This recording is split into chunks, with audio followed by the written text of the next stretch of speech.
Benar sekali, ini gelombang tinggi atau gelombang laut setinggi 5 meter menerjang kawasan pesisir selatan Gunung Kidul, Yogyakarta. Seorang wisatawan terseret arus hingga ke tengah dan berhasil diselamatkan oleh tim SAR.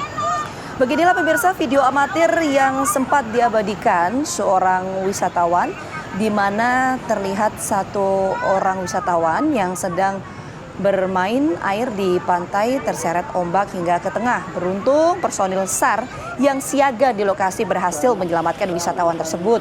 Gelombang setinggi 5 meter ini melanda seluruh kawasan pantai selatan Gunung Kidul pada Minggu siang.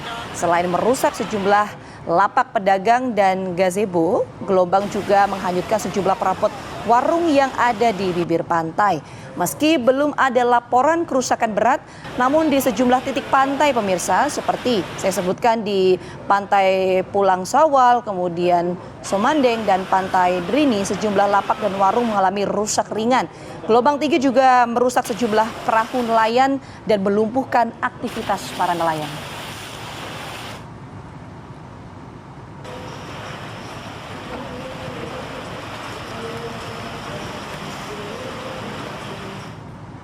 Ya, jadi pertanyaan juga ya, jadi gelombang tinggi sampai 5 meter ini apakah memang hanya terjadi kemarin atau memang prediksinya sampai beberapa hari ke depan atau gimana ya? Atau mungkin juga hanya terjadi di wilayah Gunung Kidul, Yogyakarta, atau justru gelombang tinggi cukup merata di perairan wilayah Indonesia. Kita akan langsung berbincang dengan Eko Prasetyo, Kepala Pusat Meteorologi Maritim. Assalamualaikum, selamat pagi Mas Eko. Selamat pagi.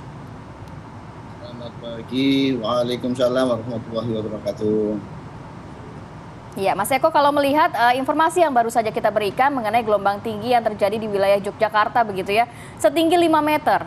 Ini memang lagi cuacanya ataupun kondisi gelombang tinggi ini terjadi di wilayah Yogyakarta saja atau justru kebanyakan secara umum di perairan Indonesia, Mas Eko?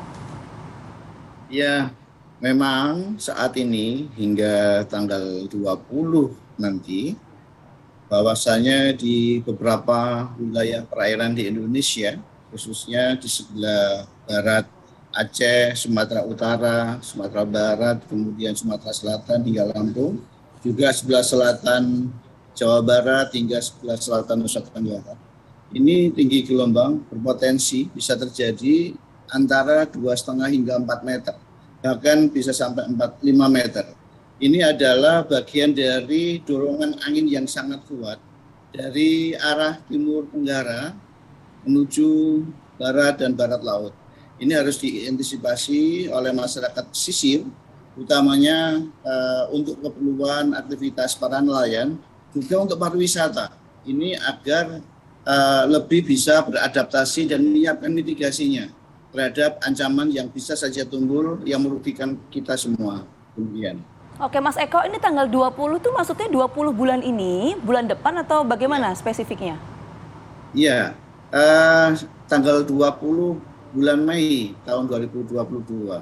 Rentang 3 hingga 4 hari ke depan ini perlu tetap menjaga kewaspadaan terhadap ancaman gelombang tinggi di beberapa wilayah yang telah disebutkan tadi.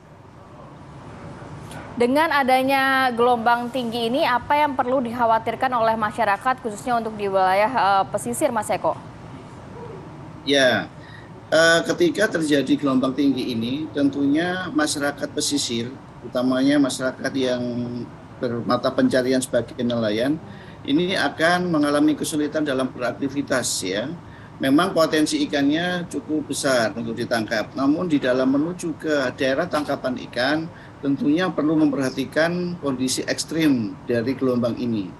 Jadi sehingga masyarakat nelayan atau masyarakat pesisir yang lainnya ketika beraktivitas ini akan kesulitan ya untuk melakukan aktivitas penangkapan ikan. Itu jika ditambah dengan saat ini ya. Ya, silakan dilanjutkan Mas Eko. Ya.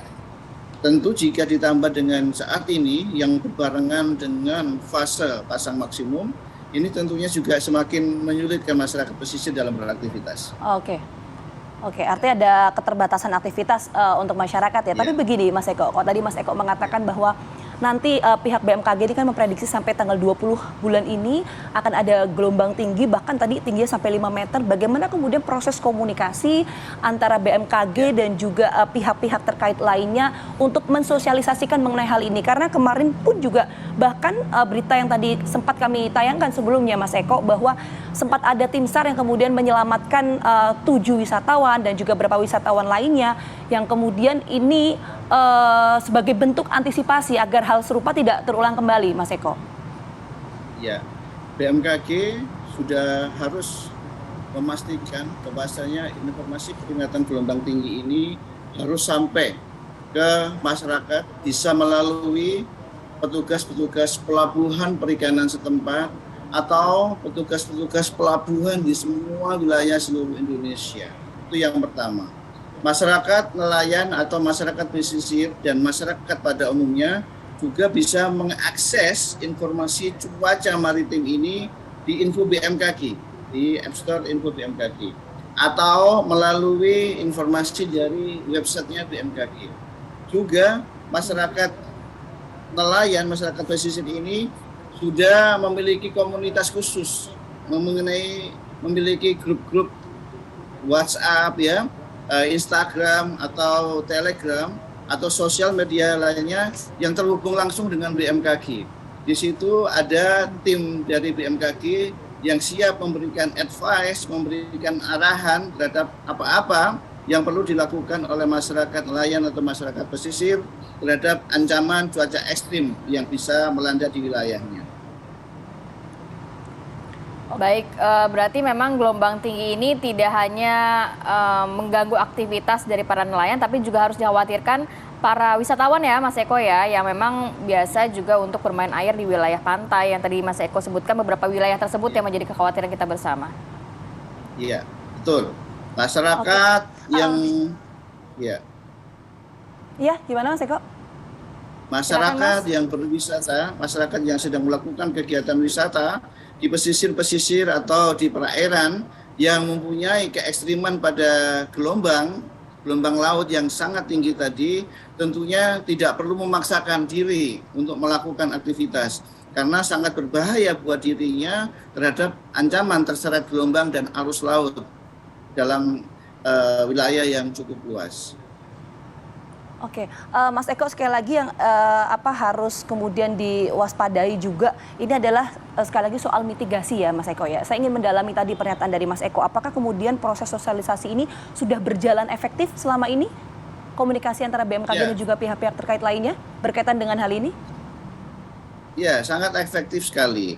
Bahwasanya peringatan informasi gelombang tinggi ini sudah diterima oleh masyarakat pada 1 hingga 2 hari sebelum dari berlakunya peringatan dini gelombang tinggi yang kami sampaikan.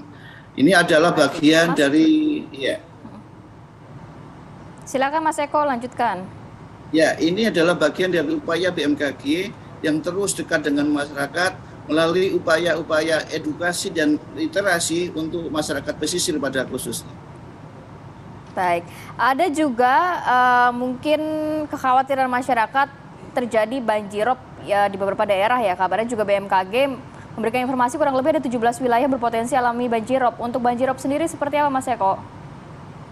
Ya, banjirop adalah genangan air laut yang masuk ke daratan yang bisa melanda masyarakat pesisir di fase-fase penting ketika berbarengan dengan fase astronomi yang bisa hadir setiap bulan di awal atau akhir bulan Hijriah dan pertengahan bulan Hijriah. Saat ini kita di pertengahan bulan Syawal Hijriah, sehingga ada potensi atau ada peristiwa perigi, yaitu jarak terdekat bulan dengan bumi, yang menyebabkan ada potensi kenaikan air laut di dalam pasang maksimumnya yang bisa menggenangi wilayah daratan atau pesisir di 17 wilayah di Indonesia. Ya baik, terima kasih banyak Mas Eko Prasetyo sudah berbagi informasi pada pagi hari ini. Ini juga menjadi perhatian kita bersama karena menurut BMKG masih akan terus terjadi gelombang tinggi sampai dengan 20 Mei 2022. Terima kasih banyak Mas Eko, salam sehat selalu. Assalamualaikum. Salam sehat. Terima kasih. Salam sehat, waalaikumsalam. Jadi Vita